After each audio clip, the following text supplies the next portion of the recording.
আজি দক্ষিণ কামৰূপৰ চাম্পুপাৰা আঞ্চলিক যুৱ সংঘৰ উদ্যোগত কলহিনৰ বুকুত অসম ভিত্তিত বৃহৎ নাওখেল প্ৰতিযোগিতা অনুষ্ঠিত হয়। নাওখেল উপভোগ কৰিবলৈ লোকে লোকাৰণ্য হৈ পৰিল দক্ষিণ কামৰূপৰ চাম্পুপাৰাৰ কলহিনৰ দুয়োপাৰ।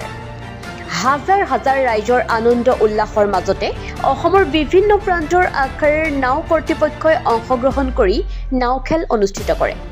অসম ভিত্তিত অনুষ্ঠিত হোৱা নাওখেলৰ আৰম্ভণি অনুষ্ঠানত মুখ্য অতিথি হিচাপে উপস্থিত থাকে অসম প্ৰদেশ কিষাণ কংগ্ৰেছৰ উপসভাপতি মেহবুব আলী।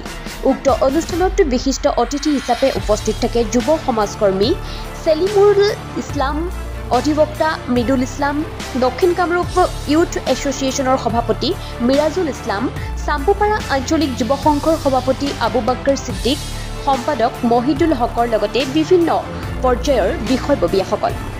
উল্লেখ্য যে দক্ষিণ কামৰূপৰ পৰম্পৰাগত নাওখেলে হাজাৰ হাজাৰ দৰ্শকক আমোদ দিয়াৰ লগতে লোক সংস্কৃতিৰ নিদৰ্শন দেখুৱায়।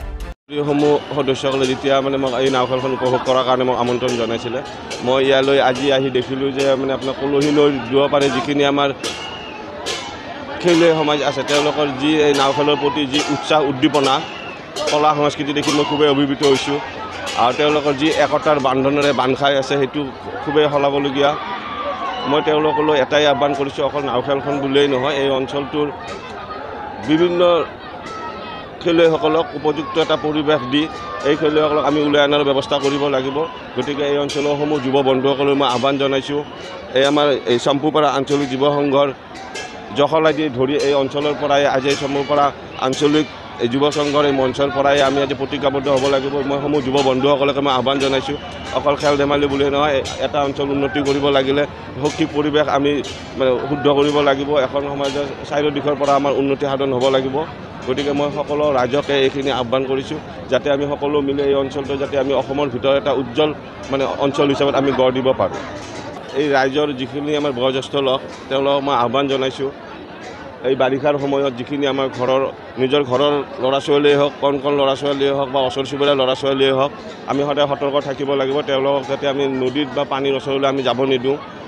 গতিকে এইখিনি কৈ মই আমাৰ এই অঞ্চলসমূহ ৰাজ্যকে মই আহ্বান জনাইছোঁ।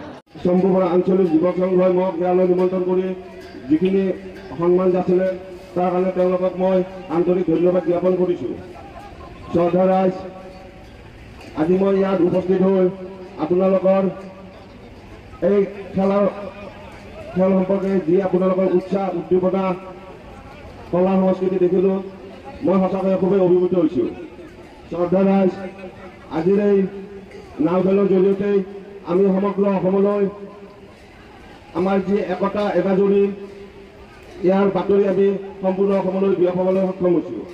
শ্ৰদ্ধা ৰাইজ, ভৱিষ্যতে যাতে আপোনালোকৰ মাজত এই একতা সম্প্ৰীতি অটুট থাকে তাৰ কাৰণে মই আপোনালোকক আহ্বান জনাইছোঁ। শ্ৰদ্ধা ৰাইজ, অকল এই নাওখেল আয়োজন কৰি এটা অঞ্চলৰ উন্নয়ন সাধন কৰিব নোৱাৰি। এই দক্ষিণ কামৰূপৰ অন্তৰ্গত চমুৰীয়া সমষ্টিৰ এই চাম্পুপাৰা অঞ্চলৰ উন্নয়ন সাধন কৰিবলৈ হ'লে আমাৰ যথেষ্টখিনি কৰিবলগীয়া আছে। আজি মই আপোনালোকৰ মাজত উপস্থিত হৈছোঁ। গতিকে এই অঞ্চলৰ সৰ্বাধিক উন্নয়ন যাতে সাধন কৰিব পাৰোঁ তাৰ কাৰণে আপোনালোকৰ মাজৰ পৰা মই দোৱা আৰু আশীৰ্বাদ বিচাৰিছোঁ। শ্ৰদ্ধা ৰাইজ, মই বক্তব্য বেছি দীঘলীয়া নকৰোঁ। এই খেল অলৰেডি চলি আছে, গতিকে ইয়াতে মই বক্তব্য দীঘলীয়া নকৰোঁ। মই আকৌ এবাৰ এই চাম্পুপাৰা অঞ্চলৰ ভৱিষ্যত উন্নয়ন কামনা কৰি চাম্পুপাৰা আঞ্চলিক যুৱক সংঘৰ ভৱিষ্যত উজ্জ্বল কামনা কৰি মই বক্তব্যৰ সামৰণি মাৰিছোঁ। জয় আই অসম।